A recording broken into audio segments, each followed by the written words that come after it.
Doctor Mohammad Shamsuddoha Khandakar, যিনি প্রাক্তন chairman BIWTA এবং পুলিশের প্রাক্তন অ্যাডিশনাল আইজি, এর বিরুদ্ধে অবৈধ উপায়ে সম্পদ অর্জন সহ বিদেশে অর্থ পাচার করার অভিযোগটি প্রাথমিকভাবে প্রমাণিত হয় ডক্টর মোহাম্মদ শামসুদ্দোহা খন্দকার এবং তার স্ত্রী মিসেস ফেরদৌসী সুলতানা খন্দকারের বিরুদ্ধে দায়েরকৃত দুর্নীতি দমন কমিশন আইন 2004-এর 26-2 ধারা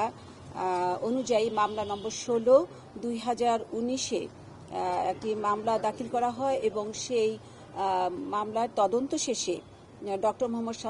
শামসুদ্দোহা খন্দকারের বিরুদ্ধে 8,44,00,000 টাকার সম্পদ গোপন সহ 2,87,00,000 টাকার জ্ঞাত আয় বহির্ভূত সম্পদ অর্জন এবং বিভিন্ন ব্যাংকে সন্দেহজনক অস্বাভাবিক ব্যাংকিং লেনদেনের প্রমাণ পাওয়া যাওয়ায় দুর্নীতি দমন কমিশন আইন 2004-এর 26-2, 27-এর 1 ধারা, মানি লন্ডারিং প্রতিরোধ আইন 2012-এর 4-2, 4-এর 3 ধারা এবং 1947 সালের দুর্নীতি প্রতিরোধ আইন 5-এর 2 ধারায় কমিশন কর্তৃক চার্জশিট দাখিলের অনুমোদন দেওয়া হয়েছে। নগদের কাছে সব গ্রাহকই প্রিয়, তাই তো সারা দেশে ক্যাশ আউট চার্জ সবচেয়ে কম। চার্জশিট ইতিমধ্যে দাখিল করা হয়েছে। এর পাশাপাশি তার স্ত্রী মিসেস ফেরদৌসী সুলতানা খন্দকার ও তদন্তে আগত তার আসামি ডক্টর মোহাম্মদ শামসুদ্দোহা খন্দকারের বিরুদ্ধে 28,47,00,000 টাকার সম্পদ গোপন সহ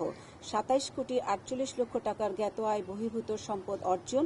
এবং মিসেস ফেরদৌসী সুলতানা খন্দকার পেশায় একজন গৃহিণী হওয়া সত্ত্বেও তার ব্যাংকে কিছু অস্বাভাবিক লেনদেনের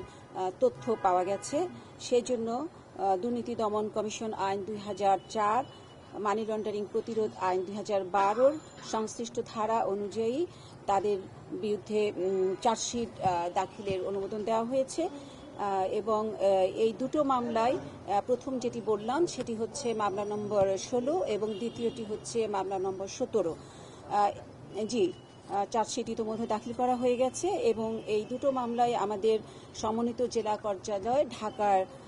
মাধ্যমে পরিচালিত হচ্ছে।